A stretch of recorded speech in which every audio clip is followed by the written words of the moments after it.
세상에 떠도는 기묘한 괴담들. 첫 번째 이야기, 실제로 겪었던 자취방 실화괴담. 미리 말씀드리자면, 저는 영적인 능력을 가지고 있는 사람은 아닙니다. 하지만 몸이 이상하다 싶을 때 꽤 자주 귀신을 목격하곤 합니다. 무서운 것을 즐긴다거나 귀신을 무서워하거나 한 것은 아니지만, 이런 이야기는 나누면 즐겁기도 하고 꽤 신선한 경험담이라서 써보려고 결심했네요. 다른 이야기들도 많고 겪은 일도 많지만 무엇보다도 현재 겪고 있는 이야기를 해볼까 해요. 서문이 길었네요. 본론으로 들어가 보자면 제 자취방에서 일어난 일입니다. 저는 원래 살던 자취방이 있었는데 매일 담배 사러 다니던 슈퍼 아저씨가 하도 친절하시고 온화하시길래 가게 바로 위에 운영하시는 자취방으로 옮겨 살게 되었어요. 방도 꽤 괜찮은 편이고 살기도 괜찮고 무엇보다 학교와 더욱 가까워져서 좋다고 생각했죠. 짜증나는 일은 바로 앞집 오른쪽 방에 사는 여자가 너무 시끄럽다는 거였어요. 아침, 저녁, 새벽 가리지 않고 무슨 오디션을 준비하는지 음악을 틀어놓고 쿵쿵대는 겁니다. 하루는 제가 하도 짜증이 나서 문을 열고 저기요. 401호씨 좀 조용히 해주실 수 없으세요? 하니깐 앞집에서도 웅성웅성하는 소리도 들렸습니다. 제가 불편하면 당연히 다른 사람들도 불편하겠거니 해서 참다 못해서 한 소리 한 거였습니다. 전 원래 조용하고 인내심이 강한 편이라 가급적이면 정말 필요한 경우가 아니면 누구에게든 싫은 소리를 안 하거든요. 아무튼 그날은 그대로 조용해지는 듯 했어요.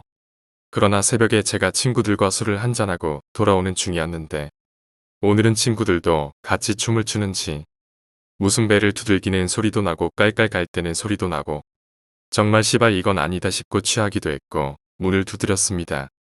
저기요. 그런데 문도 안 열어주고 음악도 끄지 않은 상태에서 무슨 일이세요? 이러는 겁니다. 그래서 제가 어쩌다 한번 그러는 것도 아니고 매일 이렇게 소란스러우신데 조금만 자제해 주셨으면 좋겠네요. 라고 하니깐 대답도 없고 아무 대꾸도 없이 음악이 멈추고 불 끄는 소리가 뚝 하고 들리는 겁니다. 그러고는 아무 소리도 없이 조용해요. 속으로 생각했죠. 저런 싸가지 없는 게 다 있어. 면상도 못같이 생겼겠지. 아니면 의외로 존나 이쁘려나. 라는 식의 충충이 같은 생각을 하면서 진짜 왜 딱 한 번 더 그러면 그땐 너 죽고나 죽자라는 생각을 했었죠. 이런 말을 친구들한테 하면서 쌍욕을 해대니깐 친구들이 주인 아저씨한테 말씀드리는 편이 낫겠다. 그러다가 참다 못해서 지금까지 있었던 일을 다 말씀드리려고 했죠. 아저씨 그 401호 말인데요. 안 그래도 부탁 좀 하려고 했는데 왜 누구 들어온대? 방이 안 나가서 죽겠어. 결론은 401호에는 사람이 살지 않습니다. 아저씨께 듣은 바 그대로 말씀드리면 401호에는 제가 복학하기 훨씬 전인 2년 전부터 사람이 살지 않았고 현재 4층에 살고 있는 사람은 저밖에 없다는 겁니다.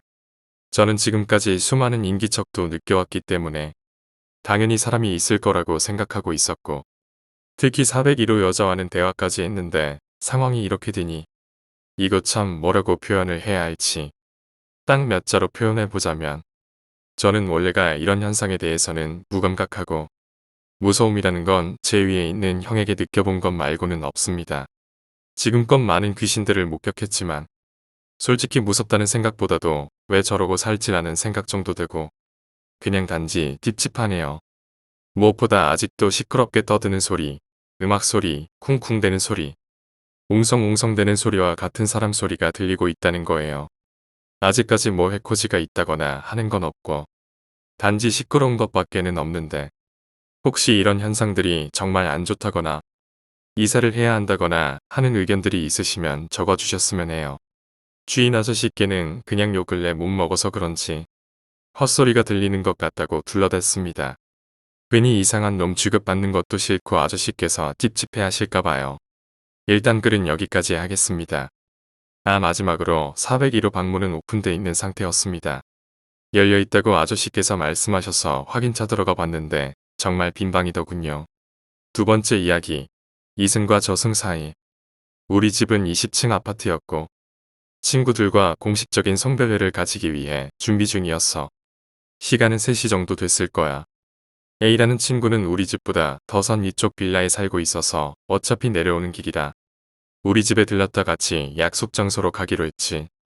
친구는 거추장스럽다며 자기 가방을 우리 집에 내려놓고 복부집을 걷고 우리는 이야기에 꽃을 피웠어.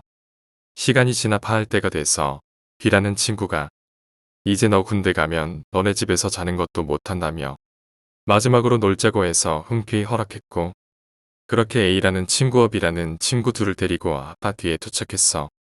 엘리베이터를 탄 뒤에 엘리베이터가 올라가기 시작하자 B라는 친구가 엘리베이터의 문에 달린 조그만 창문을 보며 말했어. 너네 아파트 엘리베이터는 영화 주원을 생각나게 해. 그 있잖아 꼬맹이가 창문을 통해서 모든 층에서 보이던 장면. 바로 그때 엘리베이터가 멈추더니 문이 열리는 거야. 그 층수는 15층. 아직도 기억나. 보통 엘리베이터를 타려고 대기하는 곳은 밤에도 불이 켜 있거나 인기척이 있으면 불이 켜져야 하는데 깜깜하더라. 이상한 건 복도식 아파트에 좌우 철문도 닫혀 있어서 더 깜깜했고 또 나아가 정면에 보이는 비상구등이 윗층으로 가는 계단에 한 개, 아래층으로 가는 등이 한 개, 그 계단으로 가기 위해 지나야 하는 등도 한 개, 세 개가 전부 꺼져 있는 거야. 그래서 엘리베이터의 빛만을 어둠이 빨아먹는 듯한 느낌을 받아서 좀 섬뜩했지. 그때였어. 이 친구가 말을 한 건 어서 타세요. 아니 날아가도 되는데 굳이 엘리베이터를 타시려고 그러시나. 그 친구는 나름 정적을 깨고 마치 귀신이 엘리베이터를 타려고 했다는 듯한 제스처와 말을 했어. 그리고 엘리베이터 문은 닫히고 집에 도착했지. A 친구가 가방을 가지고 자기네 집으로 가기 위해 집을 나설 때 나는 왠지 모르게 굴려주고 싶더라고. 어차피 그 친구는 산을 좀 올라가야 해서 겁 좀 주려고. 야, 조심해라 아까 그 귀신 너 따라한다. 라고 말했어. 그런데 아마 그때 그 귀신은 그 친구를 따라가지 않았던 것 같아.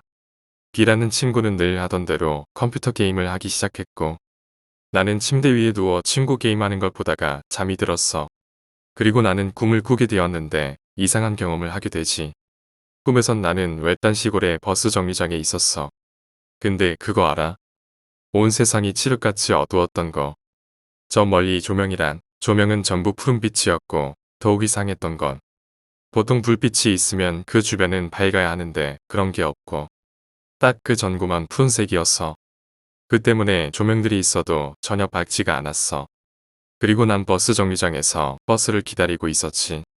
동행이 있었는데 16세 정도의 소녀였고 옷은 서양 레이스 드레스를 입었는데 온통 검은색 옷과 신발, 검은색 긴 머리까지 창백한 얼굴에서 내가 볼 수 있는 건 흰색 코의 끝 부분 정도랄까. 꿈에서 나는 그 소녀와 아는 사이였고 어딘가를 가기 위해 버스를 기다리고 있었던 거야. 버스 정류장은 다행히 푸른 불빛이 좀 밝았지만 역시 버스 정류장 밖은 단 1m도 보이지 않을 정도로 어두웠어. 이윽고 버스가 오는데 이상하게 앞문이 없더라. 착각인진 모르겠는데 운전기사도 없었던 것 같아. 버스의 뒷문이 열리자 그 소녀는 탑승을 했고 나도 물론 일행이니까 탑승하려는 바로 그때 난 앞으로 가는데 내 오른팔이 뒤로 젖혀지더라.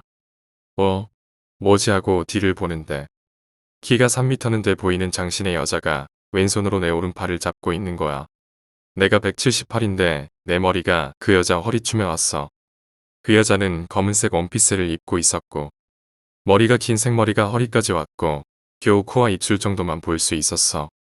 처음엔 무시하고 버스를 타려고 팔을 휙 빼는데 어라? 내 팔이 안 움직이네. 팔을 다시 한번 힘줘서 빼는데도 안 빠져. 이것 봐라 하면서 팔을 힘껏 뺐는데 내 팔은 마치 돌덩이 사이에 끼인 듯 꼼짝 않더라. 5살짜리 아기도 어른 소나기에서 손 빼려고 발버둥 치면 팔은 못 빼더라도 적어도 어른 팔은 조금 미동이 있을 거 아냐. 근데 이 여자 팔은 그런 미동도 없더라.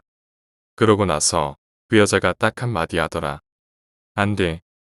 안 되긴 뭘 안 돼라는 생각으로 손을 뺄 때마다 그 여자는 연신. 안 돼. 안 돼. 처음엔 버스에 빨리 탄다는 생각이었지만 나중엔 오기가 생겨서 손 빼는데 안간힘을 쓰다 꿈에서 깼어. 눈을 떠보니 친구가 게임하는 뒷모습이 보이더라. 근데 몸이 안 움직이는 거야. 가위에 걸린 거지. 난생 처음 걸리는 가위에 놀랐지만 귀신은 안 보여서 다행이다 싶었어. 막 졸리고 해서 에라 모르겠다 잠이나 자자 하고 눈을 감았는데 내가 그 버스 정류장에 있는 거야. 그리고 그 3m 넘는 여자는 내 손목을 아직도 잡고 있는 거고 여전히 안 돼. 안 돼. 단호하게 말하고 있었지. 그리고 눈을 뜨니까 난 침대 위에서 친구를 보고 있고 감으니까 버스 정류장이고 그렇게 세네 번을 현실과 그 세계를 들락날락하니까 갑자기 위험하다는 느낌이 들었어. 절대 다시 눈 감으면 안 된다는 느낌. 발악하다 겨우 가위에 풀려났고 친구에게 말했더니 아무래도 아까 엘리베이터에서 정말 귀신이 있었고 날 데려가려고 한 것 같다더라. 꿈에서 누가 이동수단을 타면 죽는다는 말이 있거든. 버스나 전철이나 그리고 밤늦게까지 잠 안 자고 버티다 새벽에야 잠을 잘 수 있었어. 그 소녀는 누구였을까? 날 정말 데려가려 했던 걸까? 내 손목을 잡던 사람은 흡사 저승사자 같았단 느낌이 들었고 내가 죽을 때도 안 됐는데 따라가려는 걸 보고 막은 걸까? 아직도 기억이 생생하네. 안 된다던 그 단호한 목소리가 생과사에 경기나는 그 버스 정류장을 그렇게 보고 있어. 그리고 내가 그 소녀가 날 정말로 데려가려고 했다는 건 경험을 통해 알 수 있었지. 왜냐고? 친할머니가 돌아가시는 꿈을 내가 꿨으니까. 세 번째 이야기. 첫사랑에게 주는 반지. 현식의 휴대폰이 울려댄 건 지금으로부터 대략 5분 전의 일이었다. 지끈거리는 그의 머릿속 상태와는 대조되게 최근 한창 유행하고 있는 여자 아이돌 그룹의 벨소리가 그의 귀를 간지럽혔다. 표정이 일그러진 그는 거칠게 휴대폰을 집어들었다. 무슨 일이야? 되도록 연락하지 말자고 했잖아. 날카로운 태도로 상대를 윽박지른 그는 편의점에서 산 소주 한 병을 든 채 집을 향해 성큼성큼 걸어가기 시작했다. 표정에서 짜증이 역력하게 묻어나온다. 금방이라도 폭발할 것 같은.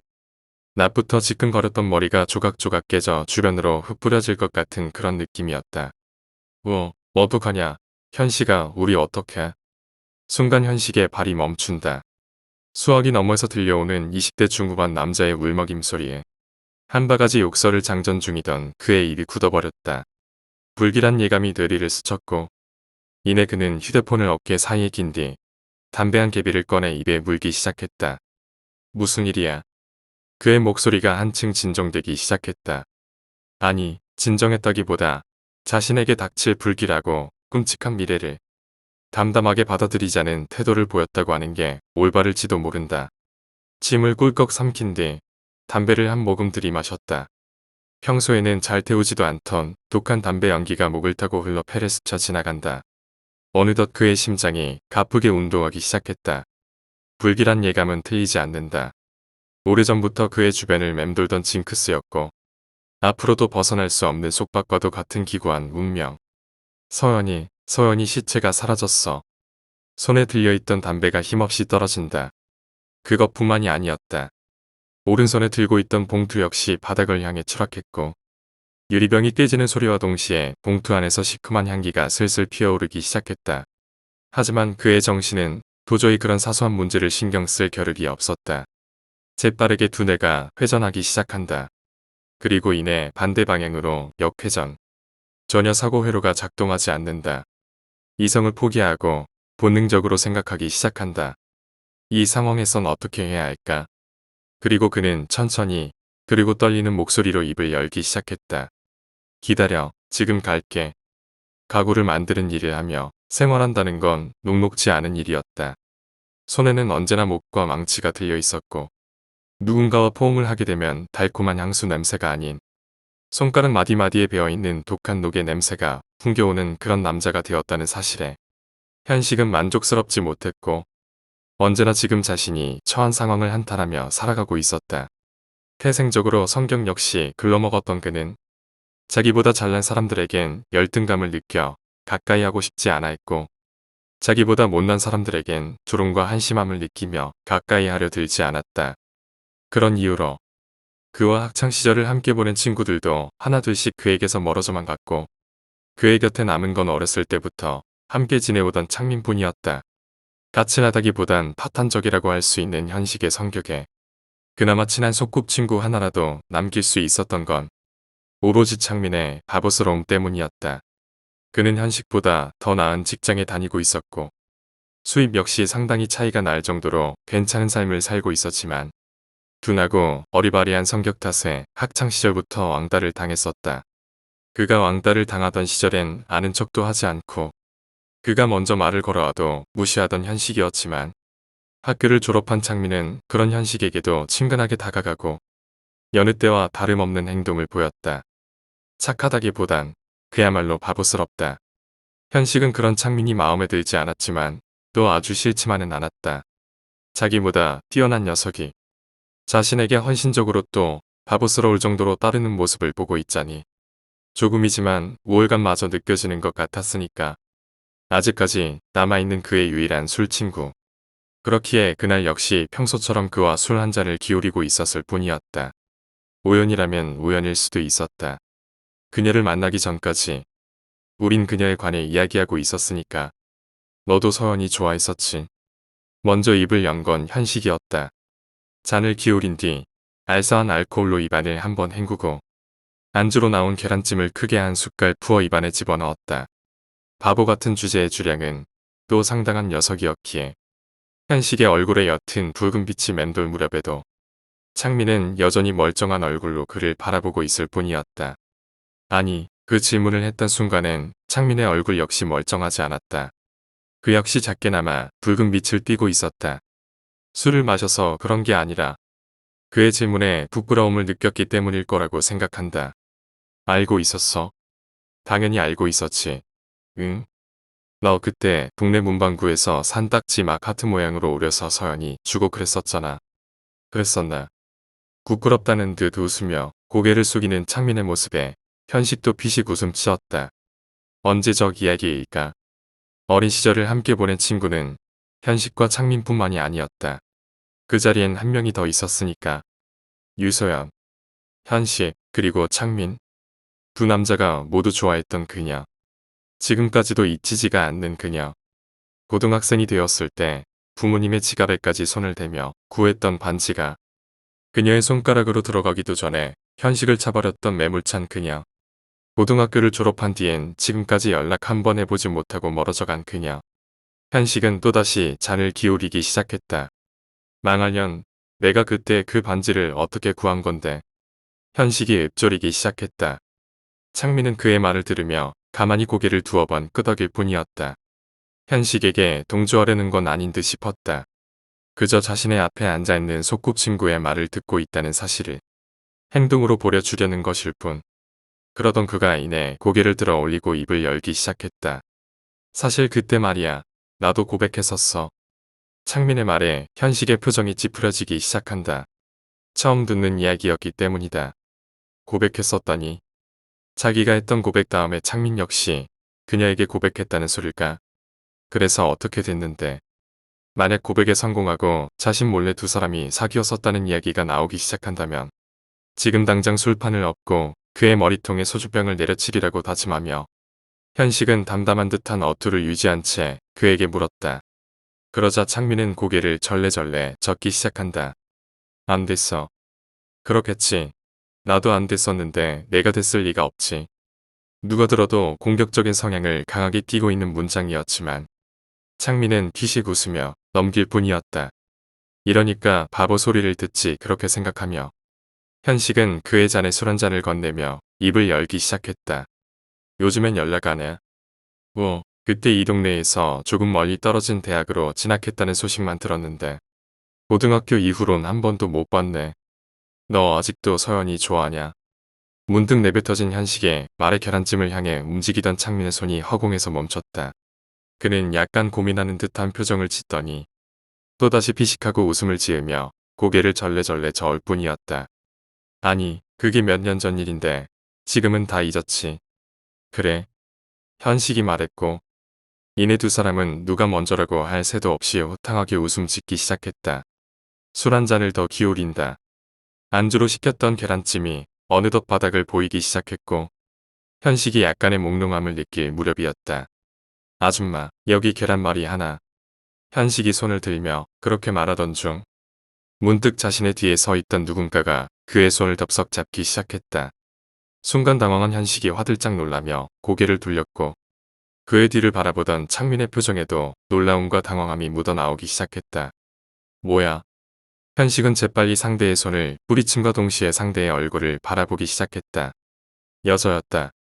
이게 무슨 상황인가 싶었지만 이내 그의 머릿속은 그런 생각을 할 여유가 없을 정도로 긴박하게 돌아가기 시작했다.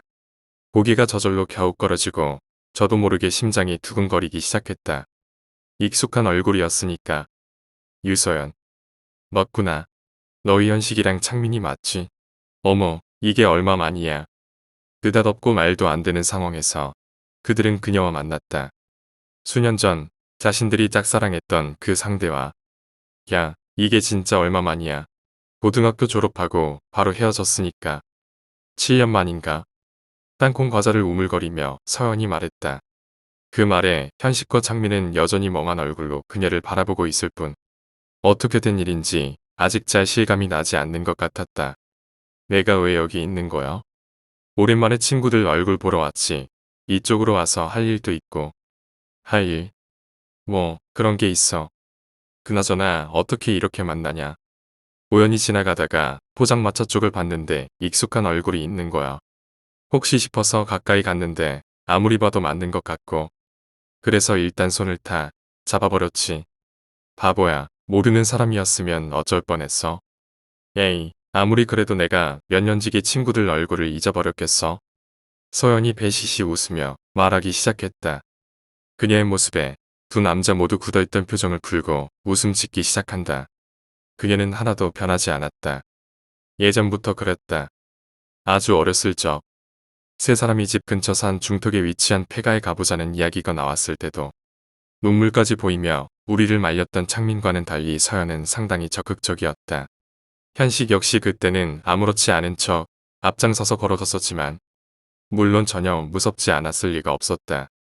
그때부터 좋아했던 서연에게 멋진 모습을 보여주고 싶다는 어린 마음이 만들어낸 용기에 불과하다.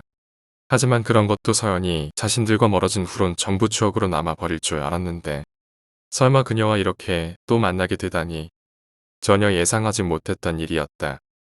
너흰 요즘 뭐하고 살아? 창민이는 전부터 글 쓴다고 하지 않았어? 소주와 맥주를 반반 섞은 액체를 입 안으로 털어넣으며 그녀가 말했다. 그녀는 원래 이 정도로 술이 센 타입이었던가. 생각해보면 그녀와 함께 술을 마시는 건 이번이 처음이었기에 분량이 어느 정도나 되는지는 잘 모르겠다. 아, 글 쓰는 건 포기했어. 아무래도 재능이 없나 봐. 그렇게 말하며 씁쓸하게 웃음 짓는 창민의 얼굴을 보자 그녀는 어쩔 줄 몰라 하며 창민을 위로하기 시작했다. 그런 모습을 보자 자신도 모르게 현식의 얼굴에 미소가 번진다. 그녀의 모습이 귀엽게 느껴졌기 때문일까. 자신이 아직까지 그녀를 좋아하고 있다는 사실에 적잖이 당황함이 피어올랐다. 하지만 시선을 돌리자 그녀에게 위로받고 있는 창민 역시 해픈 표정을 짓고 있다는 사실을 깨달았다. 마음속으로 욕설이 새어나온다. 아까 전엔 다 잊었다고 해놓고 역시 이 녀석도 아직 그녀를 좋아하고 있는 걸까. 그런 생각이 들자 녀석의 얼굴을 한 방 때리고 싶은 충동이 몰아쳤다. 그래서 요즘엔 어떻게 지내고 있어? 문득 그녀가 야릇한 미소를 지으며 말했다. 어떻게 지내냐니? 그러니까 사귀고 있는 사람이 있냐고 물어보는 거잖아. 아직도 그렇게 눈치가 없냐, 병신아. 그녀가 키득거리기 시작했다. 아니, 나는 사귀는 사람 같은 건 없는데.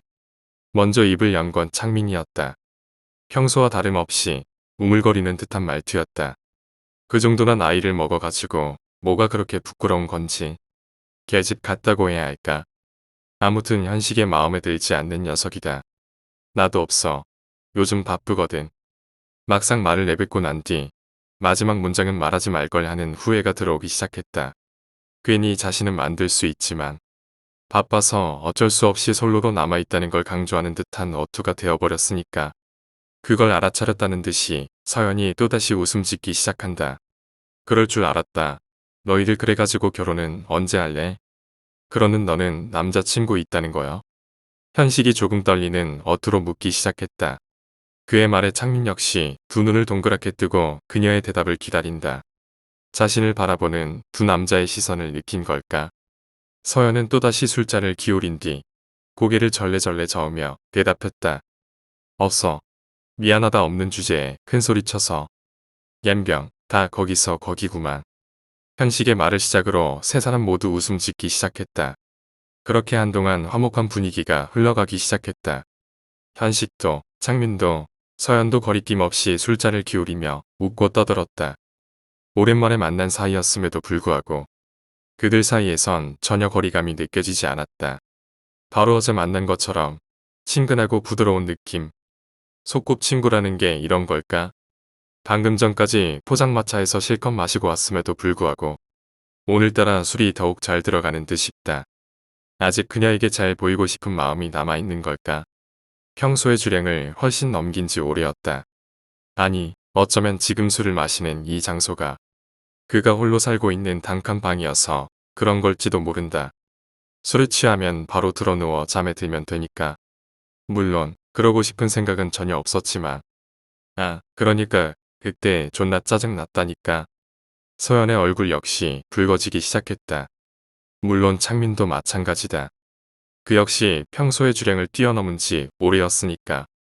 분위기가 달아올랐고 서연은 다니던 회사에서 있던 에피소드를 이야기하며 자신의 상사를 욕해대기 시작했다.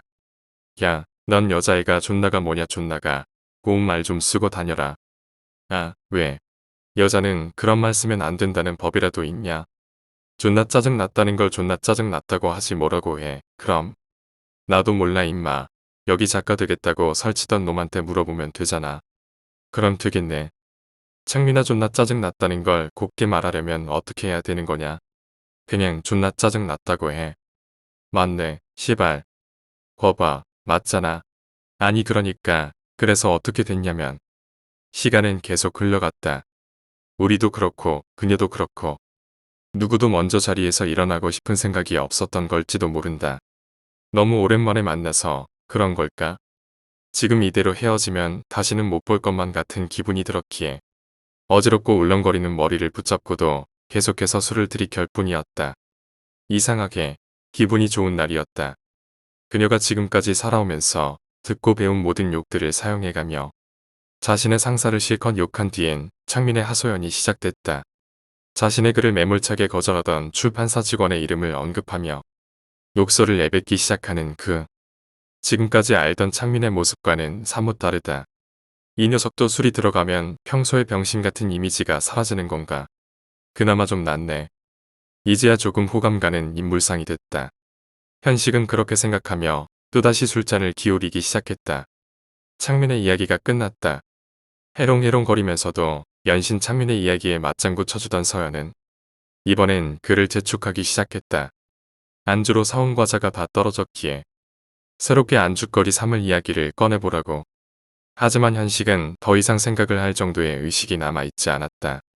어느 순간부턴 자신의 왼편에 앉아 입을 나불거리던 창민을 바라보지 않았으니까 그는 줄곧 서연의 얼굴만 빤히 바라보고 있을 뿐이었다.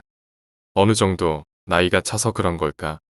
고등학교 때보다 훨씬 더 예뻐진 것 같다. 그때보다 가슴도 더 부풀었고 어깨까지 내려오는 웨이브진 머리칼도 섹시해 보였다. 그런 생각들을 하며 술 한 잔을 더 기울인 다음 순간 서연이 풀썩하고 자리에 쓰러지기 시작했다. 야, 뭐야 임마. 다 큰 여자가 남자 집에 함부로 누우면 안 된다는 거 못 배웠냐? 슬슬 발음이 꼬이기 시작한다. 그런 그의 말투가 웃겼던 건지 아니면 그 문장 자체가 웃겼던 건지 반쯤 잠긴 눈으로 해롱거리던 그녀 역시 휘재 웃음 지으며 대답했다. 창민아 이 새끼 뭐래냐. 어릴 땐 내 꼬붕이었던 게 뭐래. 지가 내 꼬붕이었으면서. 야, 이 병신들아. 꼬붕은 일본말이야. 한국말 쓰라고 쪽발이 새끼들아. 창민 역시 다 꼬여가는 발음으로 욕설을 내뱉기 시작했다. 그런 그의 모습을 바라보며 현식과 서연 모두 웃음 짓기 시작했다. 그리고 이내 서연이 두 눈을 완전히 감았다. 들썩이는 상체, 거칠게 내뱉는 숨. 그 모습을 멍하니 바라보고 있던 현식은 이리저리 흔들리는 머리를 가누며 다시 한번 그녀를 향해 입을 열기 시작했다. 야, 왜, 잠 좀 자자 좀. 아직 잠들지 않았는지 서연은 잠겨있는 목소리로 그렇게 대답했다. 그 모습을 바라보며 현식이 말을 이어나갔다. 창민은 그런 두 사람의 모습을 말없이 바라보고 있을 뿐이었다. 너 그때 왜 나 찾냐? 모르는 거야, 병신아. 고등학교 때 내가 너한테 고백했었잖아. 아 몰라. 기억 안 나. 나 존나 졸린데 좀 그냥 지워주면 안 되냐. 일순간 현식의 머릿속에서 번개가 튀어올랐다. 제정신을 유지할 수 없는 상태여서 그런 걸지도 모른다. 너무 술이 많이 들어갔기에 올바른 판단을 내릴 수 없었던 걸지도 모른다. 그냥 느닷없이 화가 솟구쳤다. 아직까지 그날의 일을 생생히 기억하고 있는 자신과 달리 그녀는 너무도 쉽게 잊고 살아왔었다는 사실에 현식은 분노했다. 천천히 자리에서 일어났고 누워있는 그녀에게 다가갔다. 마지막으로 그녀를 한번 내려다본다. 그리고 이내 숨을 크게 들이마셨다. 시발년. 욕설을 내뱉었다. 그와 동시에 그의 몸이 그녀를 향해 달려들기 시작했다. 아무런 생각도 없이 아주 약간의 이성도 남아있지 않은 상태로 그녀의 옷을 마구잡이로 벗기기 시작했다. 뒤에서 지켜보던 창민이 당황하며 자리에서 일어났고 금방이라도 잠들 것 같던 서연 역시 소리치기 시작했다. 미친 새끼야. 지금 뭐. 시발 좀 닥치고 있어 봐. 그만. 이현식. 발버둥 치는 그녀와 그녀를 제압하는 그리고 그들의 뒤에서 소리치고 있는 창민. 뭐가 어떻게 된 건지 그 역시도 잘 모르겠다. 여전히 정신은 몽롱했고 자신이 무엇을 하고 있는지 어떤 행동을 벌이고 있는지 전혀 실감이 나지 않았다. 그녀가 계속해서 소리쳤다. 쉴 틈 없이 욕설이 새어나왔고 어느덧 눈가에 눈물이 맺혀 있었다. 후회하고 있는 걸지도 모른다. 오랜만에 만난 친구들이라고 해서 너무 생각 없이 집까지 따라온 사실을. 아니 어쩌면 오늘 고향으로 돌아와 그들을 만난 걸 후회하고 있을지도 모르고 처음부터 그들과 인연을 만들었다는 사실을 후회하고 있을지도 모른다. 그런 그녀의 심정을 아는지 모르는지 현식의 손은 멈추지 않고 움직였다. 느닷없이 닥쳐온 충동을 막기엔 그의 정신이 온전치 않았고 거침없이 움직이는 손을 멈추기엔 그의 판단이 온전치 않았다. 그녀의 목소리가 더더욱 커져가기 시작했고 현식의 짜증은 더더욱 솟구치기 시작했다. 이 미친 또라이 새끼. 시발 닥치라고 좀. 한순간이었다. 무릎에 번쩍 하고 스파크가 튀어올랐고 주변엔 날카로운 유리 조각들이 무수히 흩뿌려지기 시작했다. 단말 막았던 욕설을 마지막으로 그녀의 목소리가 멈췄고 등 뒤에서 굳어버린 채 그 모습을 지켜보던 창민의 얼굴이 차갑게 식어갔다. 모든 게 흑빛으로 변해가기 시작한다. 움직임이 멈추고 숨소리가 멈췄다. 찌깍거리는 시계바늘의 소리만이 방 안을 가득 메우고 있을 무렵 현식이 등 뒤에서 익숙한 목소리에 불협화음이 터져나오기 시작했다. 이런 미친 새끼야. 현식은 아무런 말도 할 수 없었다. 멍하니 지금 자신의 모습을 바라보고 있을 뿐이었다. 그녀의 위에 올라타 있는 자신. 영어가 적혀있던 하얀 티셔츠를 벗긴 뒤 이제는 그녀의 속옷을 위해 뻗어가고 있는 자신의 왼손. 그리고 깨진 소주병을 들고 있는 자신의 오른손. 그녀의 뒤통수에서 흘러나오는 진득하고 고약한 액체. 오. 미쳤어. 미쳤다고 시발. 패닉에 빠진 듯 소리치는 창민의 목소리가 그의 정신을 파고들기 시작했다. 들고 있던 소주병을 힘없이 떨어뜨린다. 그녀의 가슴을 잡고 있던 손을 천천히 떼어낸다. 그 다음 떨리는 몸을 간신히 부여잡고 그녀의 상태를 살피기 시작했다. 배가 들썩이지 않는다. 맥박이 뛰질 않는다. 호흡을 하지 않는다. 그가 다시금 얼떨떨한 소리를 내뱉는다. 오. 쉬지 않고 내뱉는다. 몽롱했던 정신이 재빠르게 깨어나기 시작한다. 바닥에 떨어뜨린 깨진 유리병의 끝부분처럼 날카롭고 믿을 수 없는 현실은 그의 두 눈에 달려들었고 붉은 양탄자처럼 물들어가는 방바닥의 모습이 너무나도 잔인하게 느껴졌다. 어떻게 해야 할까? 그의 머릿속이 혼돈으로 가득 차기 시작한다. 믿을 수 없는 일이 일어나 버렸다. 믿을 수 없는 일을 저질러 버렸다. 잠깐 정신이 나간 것 뿐인데, 잠깐 이성을 잃은 것 뿐인데, 왜 이렇게 된 걸까? 이건 아니야. 미친 새끼야. 이건 아니라고. 전화해야 돼. 구급차 불러. 얼른 부르라고. 창민이 소리치기 시작했다. 그 말에 현식은 허탈한 웃음을 지으며 뒤를 돌아보기 시작한다. 그와 눈이 마주쳤다. 그의 표정에서 깊은 공포가 흘러나오는 중이었다. 늦어서 시발. 숨을 안 쉬잖아. 뒤졌다고. 응? 지금 이거 뒤진 거라고. 뒤지긴 뭘 뒤져. 그럼 시발 얼른 경찰이도 불러 미친 새끼야. 경찰을 왜 불러? 우리가 죽였다고 자수라도 할 생각이야? 야, 너 지금 내가 안 그랬다고 존나 안심하고 있는 모양인데. 너도 공범이야. 알아? 너 지금 이 상황이 얼마나 불리한 줄 알아? 내가 말 한마디만 까딱하면 너도 같이 콩밥 신세라고 시발. 그니까 좀 진정하고 닥치고 있어 봐. 닥치긴 뭘 닥쳐 미친놈아. 진정하긴 개뿔. 지금 내가 뭔 짓을 저질렀는 줄 알아? 이대로 서연이 죽으면 살인이라고 살인. 시발 이 상황에 진정하게 생겼냐고. 말했잖아. 이미 뒤졌다고. 이미 끝났어. 너나 나나 이제 다 끝났다고. 창민이 털썩 주저앉는다. 그의 입에서 끊임없이 욕설이 새어나오고 있었고 현식은 다시 고개를 돌려 자신의 아래에서 굳어가는 서연의 모습을 말없이 지켜보기 시작했다. 머릿속이 혼란스럽다. 이런 상황에선 어떻게 해야 하는 건지 그 어디에서도 배우지 않았다. 그의 말대로 경찰을 부른 뒤 자수를 해야 하는 걸까? 자수를 하면 조금이나마 더 형량이 가벼워질지도 모른다. 그런 생각들이 그의 머릿속에 가득 맴돌았다. 다시 한번 시선을 돌린다. 자신의 아래 깔려있는 그녀의 얼굴을 바라본다. 어쩌다 이렇게 된 거지? 분명 옛날에는 세 사람 모두 좋았는데. 그렇게 생각한 그는 깊숙하게 숨을 들이마시기 시작했다. 그 다음 고개를 돌려 창민을 바라본다. 그와 시선이 마주친 창민의 눈이 공허했다. 어떤 생각을 해야 하는지 그 역시 알 수 없는 듯 싶었다. 창민아. 현식이 말했고 창민이 그를 바라보기 시작했다. 나 좀 도와줘. 뭘, 소연이 남은 속옷 벗기는 거 도와달라고.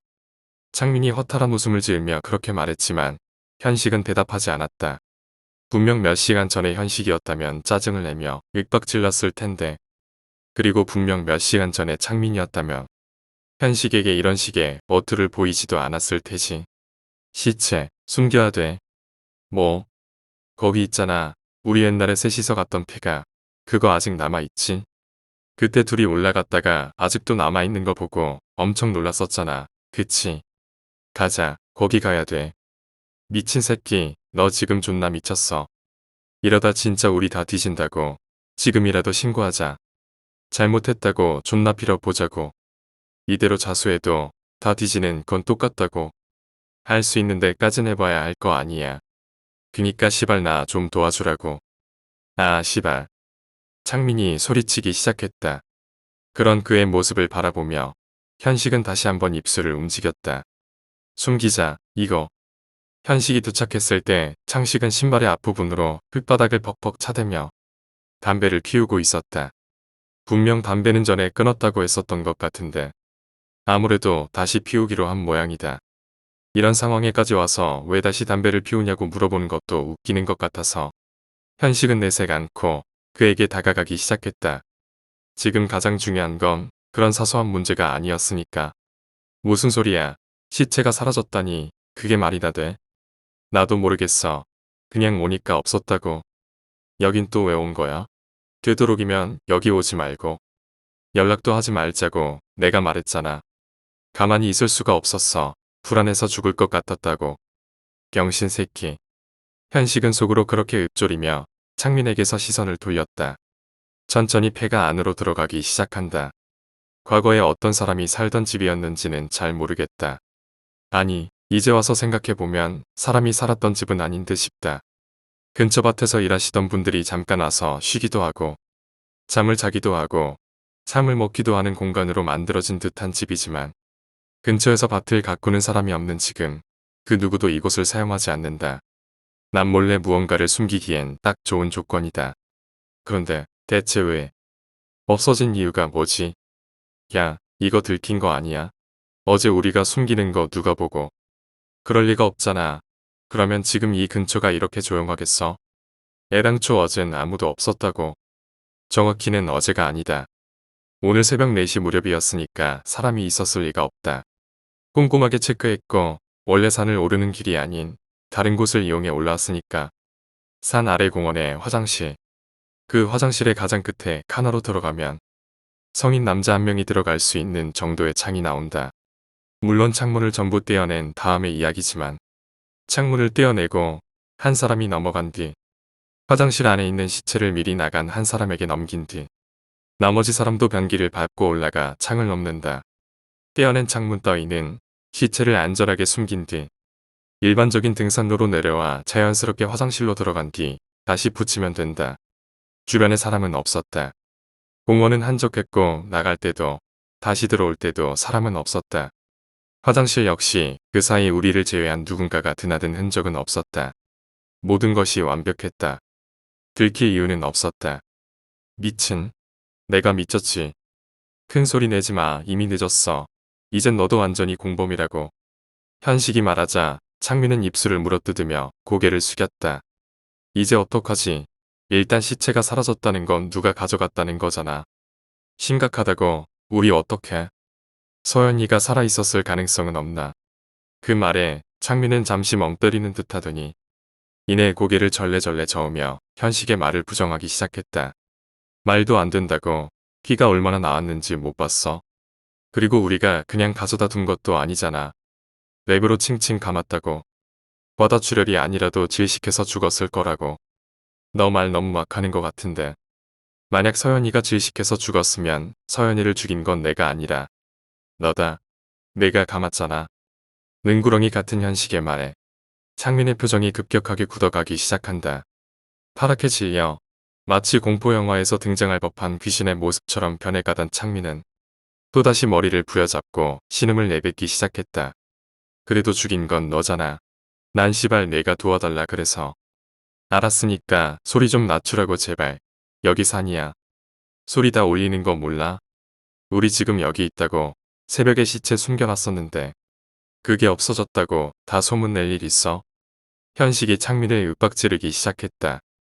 창민은 고개를 끄덕이며 입술을 물어뜯을 뿐이었다. 소심하고 여성스럽던 창민의 모습은 온데간데 없어지고 지금은 그거 멍청하고 찌질하며 덜 떨어진 모습에 창민만 남아있었다. 어제 술을 마시고 떠들어대던 창민은 그나마 호감이었다고 생각하며 현식은 천천히 폐가의 밖으로 나섰다. 그녀의 시체를 숨긴 건 폐가의 뒤편에 위치한 창고였다. 그곳은 각종 농기구들과 프라이팬, 망치, 못, 숟가락 등등 각종 용품이 놓여 있었는데 그 용품들 사이엔 비닐하우스의 천막도 위치해 있었다. 천막의 뒤편에 깔끔하게 숨겨놓았었던 시체가 불과 몇 시간 만에 사라진다니 이런 일은 있을 수 없었다. 그렇기에 현식은 오히려 더 태평할 수밖에 없었다. 야, 내가 운전할까? 됐어. 운전대라도 안 잡고 있으면 미쳐버릴 것 같으니까. 뒷좌석엔 랩으로 칭칭 감겨있는 시체 한 구가 놓여 있었다. 시체를 태우고 산으로 향한다는 건 듣기만 해도 오싹한 일이었지만 그 당시의 현식은 별로 그러한 감정을 느끼지 못했다. 이미 그보다 더한 충격을 받아서 그런 걸까? 옆에 있는 창민은 벌벌 떨고 있는 것 같지만 이러다가 경찰 단속이라도 걸리면 가관이겠네. 음주운전의 뒤에는 시체를 태우고 있고 게다가 그 시체를 버리러 가는 길이잖아. 얘야, 인생 망하는 거 한순간이네. 불길한 소리 하지 말고 앞이나 잘 봐. 괜찮을 거니까. 괜찮을 리가 있겠어? 지금 안 들키고 시체 숨겼다고 쳐봐. 그러면 다 끝난 거라고 생각해? 아니라고. 서연이 계속 안 돌아오면 실종 신고 들어갈 테고 경찰 조사 들어가면 마지막에 우리랑 만났다는 사실 다 알게 될 거라고. 우리 이미 끝난 거야. 지금 그냥 마지막으로 발악 한번 하고 있는 거라고. 알았으니까 좀 닥치고 핸들이나 잘 잡아. 발악 좀 제대로 해볼 거니까. 아 씨발. 진짜. 핸들을 몰며 연신 욕설을 내뱉어대는 창민과는 달리 현식은 상당히 진정되어 있는 상태였다. 창민의 말대로 이미 모든 게 다 끝났다는 사실을 알고 포기한 듯 싶기도 했지만 그는 연신 자신의 오른쪽 주머니에 들어있는 물건을 조물거리며 심호흡을 내쉴 뿐이었다. 그것이 신경 쓰인 창민이 그를 힐끔힐끔 바라볼 때마다 현식은 그에게 앞을 잘 보라며 당부할 뿐이었다. 창민은 계속해서 차를 몰았고 차를 몰던 그가 그나마 다행이라고 생각하던 건 이 근처엔 별다른 CCTV가 설치되어 있지 않았다는 사실이었다. 잘 보이지 않는 위치에 차를 세우고 좌석에서 내려 커다란 골프 가방에 서연의 시체를 집어넣기 시작했다. 그녀의 키가 꽤 작았기에 망정이지. 조금만 더 컸더라면 가방 안에 전부 들어가지 않을 뻔했다. 그런 사실에 안도하는 자기 자신의 혐오를 느끼면서도 창민은 삐져나온 그녀의 손을 가방 안에 집어넣고 지퍼를 잠그기 시작했다. 공원에는 아무도 없었다. 두 사람은 곧바로 화장실로 향했고 화장실의 맨 끝에 칸의 자리를 잡기 시작했다. 창문은 생각보다 헐거웠다. 별다른 도구 없이 손으로 두어 번 잡아당기자 손쉽게 떨어져 나갔다. 이 정도면 굳이 붙이러 오지 않아도 의심받을 것 같지는 않았다. 먼저 현식이 창문을 통해 산 내부로 진입하고 창민이 서연의 시체를 잡아 창문 쪽으로 들어 올리기 시작했다. 아직 죽은 지 얼마 안 돼서 그런 걸까? 무거워서 들지 못할 정도는 아니었다.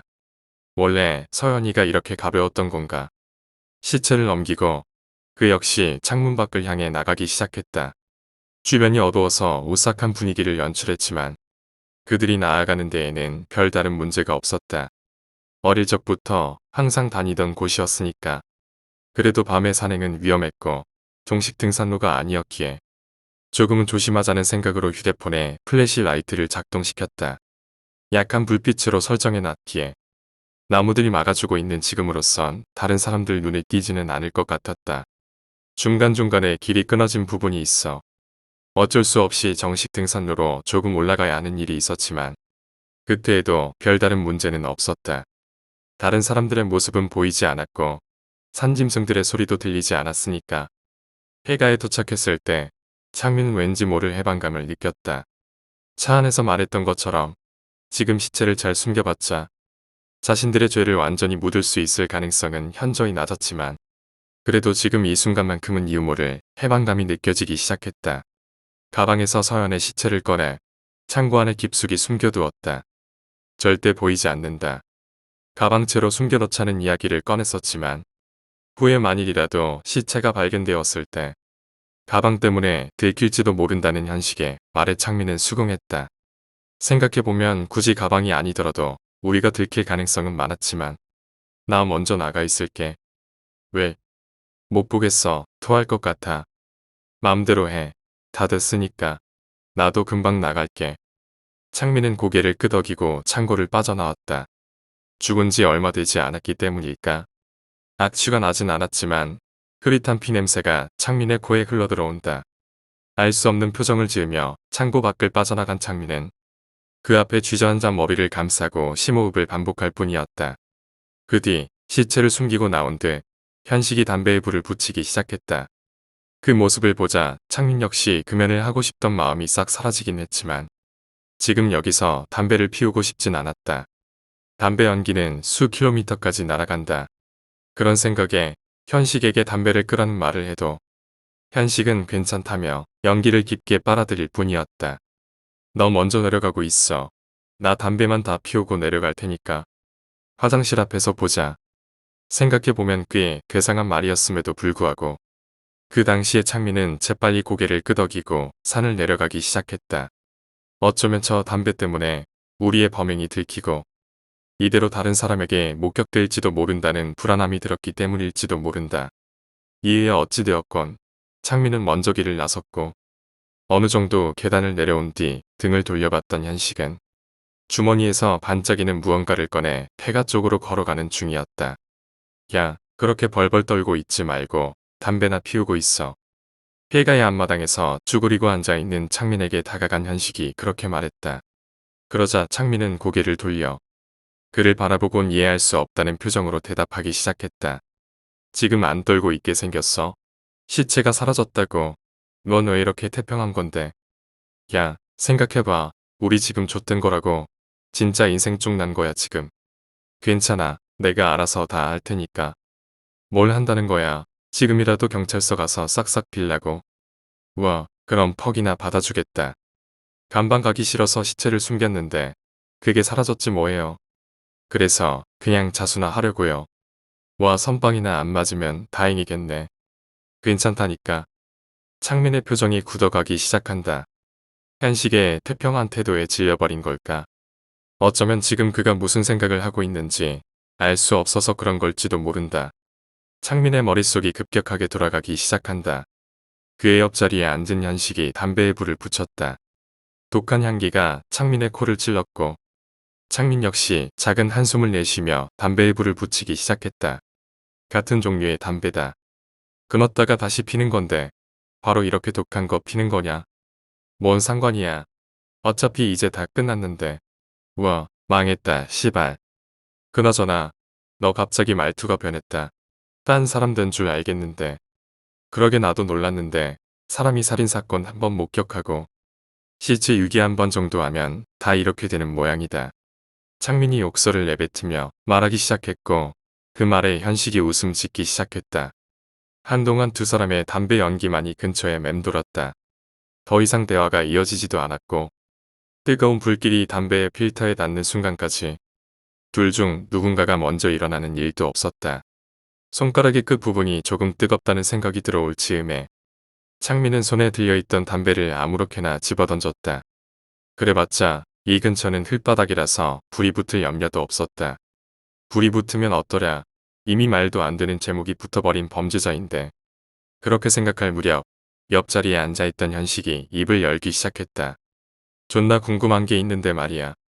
자신 역시 손에 들려있던 담배를 내던지며 창민을 바라보는 현식.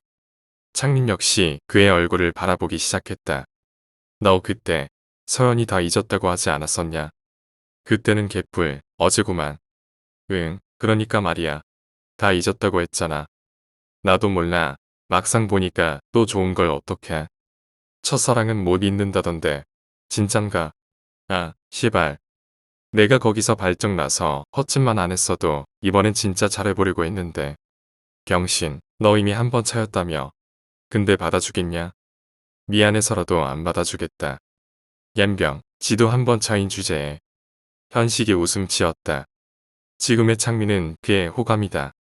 언제나처럼 바보스럽고 자신이 하는 말을 그대로 고지고대로 받아 어색한 웃음을 짓는 머저리가 아닌 남자다운 모습. 녀석이 처음부터 이런 성격을 가지고 있었다며 지금보다 훨씬 더 친한 친구가 됐을지도 모르겠다는 생각을 하며 현식은 천천히 자리에서 일어났다. 왜 쭈그리고 앉아있으니까 다리 저리냐? 창민이 말했고 현식이 웃으며 고개를 끄덕였다. 아, 그리고 또 물어보고 싶은 게 있는데. 뭔데 또? 시체 옮길 때 반지 뺐냐? 순간 창민의 동공이 크게 확장된다. 뭐? 아니, 나 오기 전에 너 시체 옮겼잖아. 우리가 숨긴 데 말고. 그때 혹시 서연이 손에 끼워져 있던 반지 뺐냐고. 너 지금 무슨 소리? 아니, 상식적으로 생각해서 너밖에 없잖아. 우리 시체 숨긴 지 고작 몇 시간밖에 안 됐어. 내 말대로 다른 사람이 발견했으면 분명 경찰에 신고했을 거고. 그럼 지금 여기가 이렇게 조용할 리가 없지. 어떤 병신이 시체를 발견했는데 그걸 다른 곳에 가져갈 생각을 하냐. 너처럼 네크로필리하면 모를까. 아까부터 무슨 개소리를. 맞잖아, 너. 이 새끼. 어제 시체 보는 눈이 예사롭지가 않다고 생각하긴 했는데. 진짜 미친 새끼네 이거. 현식이 소름 끼치는 미소를 지으며 말하기 시작했다. 창민의 두 눈이 흔들리기 시작한다. 무슨 소리를 하고 있는 건지 모르겠어. 현식이 웃음 지었다. 부러웠다. 언제나처럼 병신 같고 머저리 같은 바보 모습의 창민이. 현식은 그런 창민을 바라보며 다시 한번 입을 열기 시작했다. 반지, 깼냐? 현식의 손이 하늘 높이 올라간다. 둔탁한 망치는 그대로 창민의 머리를 향해 떨어지기 시작했다. 그가 그녀를 좋아하게 된 건 중학교 1학년 때부터였다. 사실 그 전부터 어느 정도 호감을 가지고 있었던 건 사실이지만 정식으로 고백하자고 마음먹은 건 딱 그때였다. 그 당시에도 그들은 언제나 셋이서 함께였다. 학교를 가더라도, 동네 아이들과 축구를 할 때도, 유행하던 카드를 모아 게임을 할 때도, 소연은 언제나 활발하고 명랑한 아이였다. 남자 아이들끼리 하는 놀이에서도 전혀 뒤지지 않고 오히려 창민보다 한 걸음 앞서 나가기까지 했다. 어쩌면 창민의 왕따끼는 그때부터 조짐을 보이지 않았나 싶다. 초등학교, 중학교, 고등학교를 같이 나왔지만 고백하는 건 쉽지 않았다. 어렸을 때부터 알고 지내던 사이라서 그런 걸까. 입을 여는 건 더더욱 어려웠고 시간은 그렇게 계속 흘러만 갔다. 그리고 고등학교 1학년 때 창민 역시 그녀를 좋아하고 있다는 사실을 깨달았다. 좋아해. 고등학교 3학년의 어느 날, 결국 그는 고백을 실행했다. 노을이 지고 아이들이 모두 집으로 돌아간 교실의 안에서 그는 어머니의 지갑에서 꺼낸 돈으로 구입한 반지를 그녀에게 건네며 그렇게 말했다. 그 나이대의 고백치고는 꽤 로맨틱했다고. 지금도 스스로를 위안할 정도의 고백이었지만 서연은 거절했다. 이유 같은 건 제대로 듣지 못했다. 그저 지금은 아직 그런 쪽에 생각이 없다는 이유도 아닌 이유로 거절당했을 뿐이다. 최근에야 알게 된 사실이지만 그녀는 현식 고백을 받은 뒤 창민의 고백을 받았다고 한다. 그리고 결과는 당연히 거절. 그리고 둘에게서 도망치듯 그녀는 다른 지역의 대학교에 합격해 그들과 멀어졌고 지금까지 이 셋이 만나는 일은 없었다. 생각해보면 7년 만에 만나는 사이임에도 불구하고 서로 얼굴을 똑똑히 기억했다는 건 기적이 아닐까 싶다. 그게 아니라면 첫사랑이라는 단어의 힘이 현식의 생각보다 훨씬 위대한 걸지도 모른다. 어찌됐건 3명은 7년 만에 만날 수 있었고 현식은 아직 그날 구입했던 반지를 버리지 않고 있었다. 집착이 심하다고 해도 과언이 아니다. 그는 지금까지 서연만을 생각해 왔으니까 언젠간 만날 거라고 그렇게 생각하고 있었다. 그리고 정말 그의 뜻처럼 이렇게 만났다. 불길한 사고가 있었다는 건 현식 역시 인정한다. 하지만 고작 그 정도로 지금까지 그가 기다렸던 시간을 보상받을 순 없다. 그는 어떻게든 서연과 이어주고 싶었다. 지금까지 그녀만 바라보고 있었으니까 내가 그녀에 의해 올라타고 있어도 그녀가 뒤통수에서 피를 흘리고 있어도 깨진 유리병을 내가 들고 있어도 어쩌면 그 사고는 그녀를 만났기에 더 이상 기다릴 수 없었던 자신의 인내심이 폭발해버린 거였을지도 모른다고 생각하며 현식은 웃음 지었다. 그날 새벽 창민이 차를 가지러 나간 그 사이 현식이 가장 먼저 향한 건피를 닦을 걸레를 준비하기 위한 화장실터. 갑갑한 속을 풀 담배를 피울 베란다도 아닌 텔레비전 아래 서랍장에 위치한 그 반지였다. 좋아해. 그렇게 속삭이며 그가 그녀에게 건넸던 그 반지. 그녀가 거절했던 그 반지를 찾으러 화장실 앞에서 만나. 창민이 내려간 뒤 담뱃불을 끈 현식은 곧장 폐가의 창고 쪽으로 향했다. 그리고 숨겨두었던 서연의 시체를 다시 꺼낸다. 유감스럽게도 창민이 낸 끔찍한 아이디어 때문에 서연의 예쁜 얼굴이 잘 보이지 않았다. 조금 뜯어볼까 하는 생각이 들 무렵 서연의 시체가 움직였다. 순간적으로 너무 놀라 비명을 지를 뻔했지만 간신히 입을 틀어막은 현식은 자신의 아래에서 꿈틀거리는 시체, 아니 시체인 줄 알았던 서연을 바라보았다. 서연이 살아있다. 바로 죽지는 않았던 걸까? 영화에서 본 적이 있었다. 유리병에 맞았을 때 피를 많이 흘리는 이유는 머리가 그만큼 깨져서가 아니라 깨진 유리 파편이 두피에 흘러들어 낸 상처에서 흐르는 거라고. 그 정도로 쉽게 사람이 죽지는 않는다는 걸까? 그렇게 생각하며 현식은 그녀의 얼굴을 막고 있던 랩을 하나둘씩 풀어나가기 시작했다. 물론 입은 남겨두고 하나하나 풀면서 느낀 건 창민이 그녀의 얼굴을 감싸는 랩은 다른 부분에 비해 약하게 감았다는 것이었다. 녀석도 생각하고 있었던 거였나.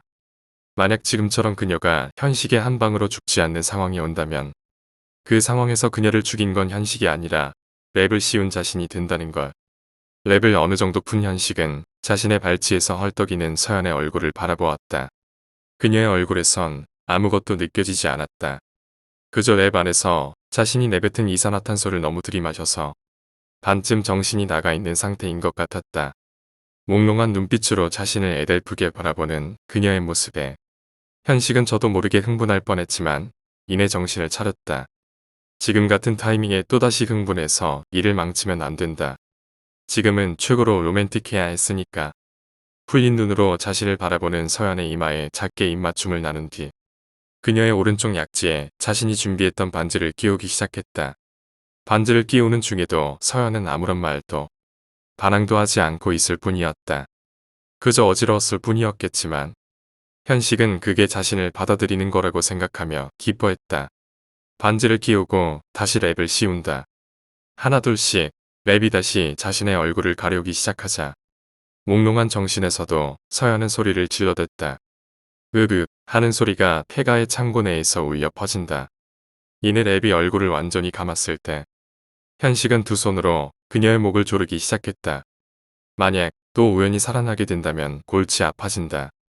확실히 해두자. 그녀의 목을 조르면서도 현식의 눈은 방금 자신이 띄워준 오른손 약지의 반지에 향해 있었다. 만족스럽다. 충분히 만족스럽다. 그녀가 죽는 순간 마지막으로 그녀와 이어진 건 바로 자신이다. 오랜 꿈이 이뤄진 것 같은 해방감이 현식을 감쌌다. 현식이 작게 신음했다. 상황이 이해가 가지 않는다. 눈앞이 어지럽고 점점 시야가 붉어진다. 머리에서 흐르는 피가 눈가를 가리기 시작했다. 어떻게 된 일일까? 스스로를 이해시키기 위해 노력하지만 그럴 수 없었다. 이해가 가지 않는다. 이러면 안 되는 게 이게 아닌데. 지금 자신은 어제 창고에서 발견해 두었던 망치를 들고 창민의 머리통을 내려쳤어야 했다. 죽이면 안 된다. 고통스럽게 내가 자신을 정말 죽일 수도 있다는 사실을 알려주면서 녀석이 빼간 그 반지를 숨긴 곳을 찾아야 했다. 그 반지는 나와 그녀의 결실이니까. 그런데 어째서 저 새끼가 망치를 가지고 있는 거지? 창고에는 하나뿐이었는데 그 순간 현식의 눈앞에 무언가가 툭 하고 떨어진다. 시야가 붉어서 잘 보이지는 않았지만 그게 반지라는 사실 정도는 알 수 있었다. 피범벅으로 적셔지던 현식의 얼굴이 험악하게 변하기 시작한다. 이 미친. 이제 보이지? 흙바닥에 쓰러진 현식의 시야. 반지의 너머에 위치한 텐마루의 아래. 그 사이에 들어가 있는 서연의 시체. 더 이상 미동도 없었다. 완전히 죽은 상태다. 흙이 봐도 알 수 있었다. 저건 시체다. 더 이상 숨쉬고 있지 않다. 손가락 하나도 까딱할 수 없었다. 몸의 생체 신호가 끝을 알리고 있는 것 같았다. 깜빡거리지도 않는 두 눈 너머에서 들어오는 창민의 행동이 현식을 미치게 만들 뿐이었다. 자, 봐라. 이게 뭘까? 창민이 그의 눈앞에서 무언가를 흔들었다. 반지였다. 자신이 서연에게 선물한 반지와는 다른 디자인의 반지. 하지만 아무리 봐도 요즘 유행하는 모양처럼 보이지는 않는다. 저번 분명 이번에 준비한 반지가 아니다. 내가 말했지. 나도 고백했었다고. 아, 그런 거냐? 네 새끼도 그때 반지를 선물했었던 거냐? 그리고 그 반지를 나처럼 지금까지. 소꿉친구답게 너무 똑같아서 소름이 돋는다. 물론 현식의 몸은 더 이상 소름이 끼칠 수 없게 되어버렸지만 창민이 천천히 서연의 시체로 다가간다. 시체를 꺼내 감아두었던 랩을 하나하나 풀기 시작했다. 피범벅이 된 서연의 모습이 드러나고 이내 그녀의 오른손 약지에 자신의 반지를 끼우기 시작한다. 현식이 새벽에 끼워줬던 반지는 이미 그의 눈앞에서 흙과 함께 뒹굴고 있을 뿐. 마지막에 이어지는 건 나야. 맘대로 해. 다 됐으니까. 나도 금방 나갈게. 창민은 창고에서 빠져나온다. 재빨리 텐마루 쪽으로 향한 그는 숨겨두었던 망치를 그 아래에 집어넣은 뒤 자신의 주머니에서 무언가를 꺼내기 시작한다. 반지였다. 꽤 낡았지만 손질이 잘 된 듯 여전히 반짝이는 반지. 아까 현식이 차를 가져오라고 시켰을 때 집에 들어간 창민이 가장 먼저 챙긴 건 차키도 아니었고 땀을 닦을 물수건도 아니었다. 텔레비전의 아래 서랍장에 숨겨두었던 반지. 과거 자신이 그녀에게 건네려고 했지만 성공하지 못한 그 반지. 아무래도 이제야 그녀에게 반지를 전할 기회가 온 듯 싶었다. 그는 반지를 주머니에 집어넣은 뒤 숨겨둔 망치가 보이지 않나 다시 한번 확인한 뒤 창고의 앞을 향해 걸어간다. 얼마 뒤 현식이 나왔고 그는 나오자마자 담배에 불을 붙이기 시작했다. 젠장, 금연 중인데. 지금 당장이라도 저 망치를 꺼내 현식의 이마를 내려찍고 싶은 충동을 간신히 억제한다. 그러던 중 현식이 입을 열기 시작했다. 너 먼저 내려가고 있어. 나 담배만 다 피우고 내려갈 테니까 화장실 앞에서 보자. 창민은 고개를 끄덕이며 등산로를 내려가기 시작했다. 주변은 어둡다. 앞을 향해 비춘 휴대폰 라이트로 대놓고 등을 비추지 않는 이상 자신이 올라오면서 숨기고 있던 망치는 절대 보이지 않았을 것이다. 그리고 앞장서던 건 현식이었다. 그래도 사람을 죽인 건데 뭐가 그리 즐거운지 걸음이 활기차다. 창민에겐 좋은 일이었지만 흐려져가는 의식 너머로 창민이 서연의 피 묻은 옷가지들을 벗기는 장면을 목격한다. 반지를 끼운 뒤 창민은 이미 싸늘하게 식어버린 서연의 시체에 입맞춤을 나누었다. 아무런 표정도 지을 수 없고 말도 내뱉을 수 없지만 현식의 머릿속에서 욕지거리가 새어나간다. 진짜 네크로필리아였을 줄이야. 진짜 미친 새끼는 바로 저 녀석이었다. 기분이 좋지 않다. 마음속 한 구석이 답답하고 불쾌하다. 서연을 빼앗겨서 그런 걸까? 아니면 내가 지금 여기서 죽게 되어서 그런 걸까? 뭐라고 표현해야 할지 잘 모르겠다. 아, 이럴 때 쓰는 말이 떠올랐다. 존나 짜증난다.